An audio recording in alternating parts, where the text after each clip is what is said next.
And we have to rely on sources that provide information.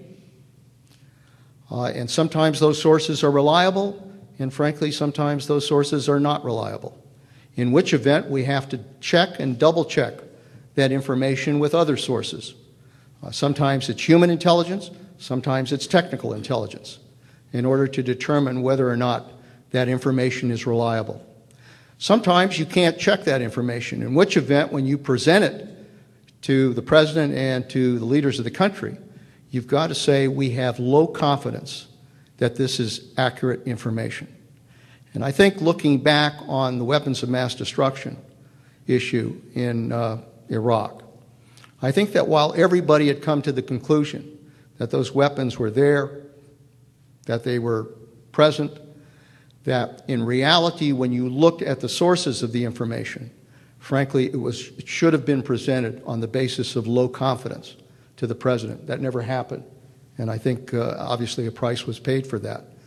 But what we are trying to do, learning those lessons, is to make sure that every time we present information, we make very clear that we either have low confidence, we have mid-confidence, or we have high confidence in that information, so that the president and others understand the value of the information that we're presenting to them.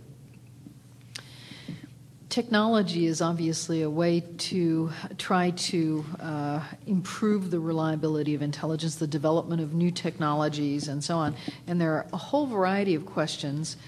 Several of them deal with In-Q-Tel, the venture capital firm, essentially, of the CIA, investing in the data mining software company Visible Technologies. Are CIA departments mining U.S. internet data, similar to the Defense Department? Current story in Wired magazine about the new software Visible to monitor internet blogs and other websites. Do you think this is necessary, and why? Well, again, there are laws here that have to be abided by, and FISA, the law that's Foreign Intelligence Security Act, I believe is what it stands for, requires that when those efforts are made, that permission has to be provided by the FISA court. Most of that, I have to say, is within the realm of NSA, not the CIA. We don't do anything within the country that involves that kind of effort. Now, abroad, we do, particularly when it comes to Al-Qaeda and others who may use laptops, who use cell phones, we are able to go after that kind of information. That's a reality. Those of you that have cell phones and laptops, be very careful because, I mean, the technology is there to be able to do that. And in Pakistan, for example, even as we speak, if somebody is making a cell phone call and is at the same time planning to conduct a suicide attack, we have means of trying to locate that individual so that we can hopefully prevent that. So there are advanced technologies here to be able to help protect the country, but those technologies and those capabilities ought clearly to be used in accordance with our laws. You listed the 4 challenges, and all of them have threats associated with them, whether it is the unexpected political developments in Latin America or cyber terrorism, or et cetera. The list of threats would have been quite different 10 years ago, and several people would like to know, for instance, what about China in terms of its competition? Is it a threat from the intelligence point of view? What about Russia? Is it a threat both vis-a-vis Europe and the path of oil, Georgia, and so on? So what about what's not on your list in terms of attention from the CIA? Well, again, let me emphasize that 4th area that involves our global arena that we have to continue to focus on. Yes, we're focusing on counterterrorism, Al-Qaeda, and those who would threaten our country. Yes, we're focusing on counterproliferation and those who are involved in spreading weapons of mass destruction. Yes, we are focusing on cybersecurity because of the number of attacks that we're confronting here and abroad. But we also have to be aware of what else is happening in the global world that we live in. And for that reason, we cannot avoid the responsibility to continue to gather information in other areas. We continue to gather information, obviously, on Russia. Russia remains a very important country in the world, one that we continue to deal with diplomatically, sometimes successfully, sometimes not. But we need to know, what are they thinking? We need to know what are their plans. We need to know, what are their thoughts in terms of being able to develop either energy resources or relationships with countries in that part of the world. It's an extremely important target for us. Same thing is true for China. China is now a very strong economic partner in many ways. And yet at the same time, we have to be concerned about what are they working on? What are they planning? What are their leaders thinking in terms of their approaches? So we continue to have that as a target that we look at.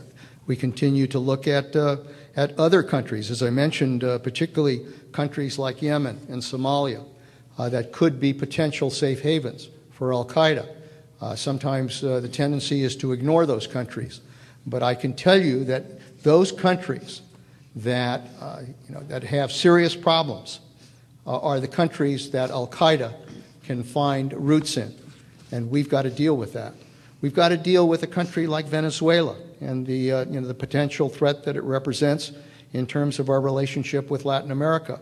We have to deal with a country, we are now in the effort of trying to develop better relations with Cuba. We need to develop better information about what's happening in Cuba, something, frankly, we have not had as effectively as we should. We need to be able to understand Mexico. Mexico is now dealing with a horrific drug problem that we're involved with. We've got to understand what's going on there because it clearly impacts on our country and on our security. Country after country, Malaysia, Indonesia, Burma, that part of the world, African countries, Kenya, and other countries there that represent potential problems for the future. We have got to have our people there knowing what's going on so that, as I said, this country is not surprised. That's the responsibility of the CIA. And I have to tell you, one of the problems we often have is that you have priorities that everyone's focusing on. Those are the crises of the moment. What I've got to make sure is that we are also paying attention to those areas that may not be a crisis now, but could potentially be a crisis in the future.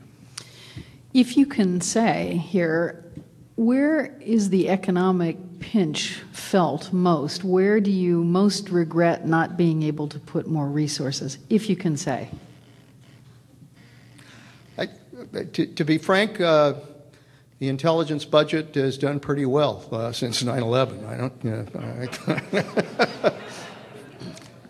Again, I put on my director of OMB hat, having been on that side. But I have to say that obviously every time there is a supplemental appropriation that's going on Capitol Hill and dealing with particularly the war zones and those areas where we're in conflict, that the intelligence community has always been able to draw adequate resources, more than adequate resources, to deal with the issues that we're dealing with.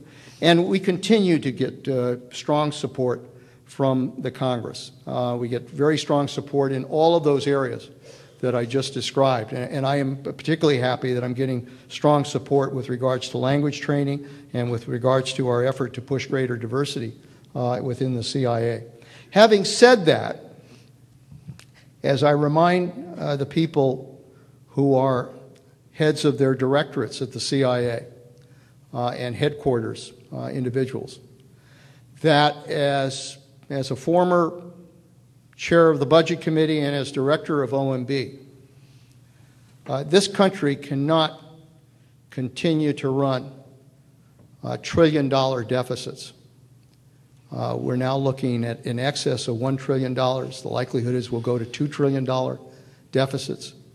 We cannot do that and expect that we can remain a powerful nation. And the reason is, as you all know, when you run those size deficits, the borrowing that we have to do around the world obviously continues to increase interest pressures here at home.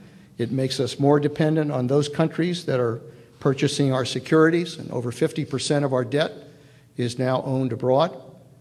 In addition, it deprives the country of the resources we need, regardless of what your priority is, whether it's defense, whether it's intelligence, whether it's education, whether it's health care. This country will not have the resources to confront the problems that we need to confront for the future. And worst of all, it raises, I think, the most regressive tax of all, which is the tax on our children, who have to ultimately pay the interest on that debt.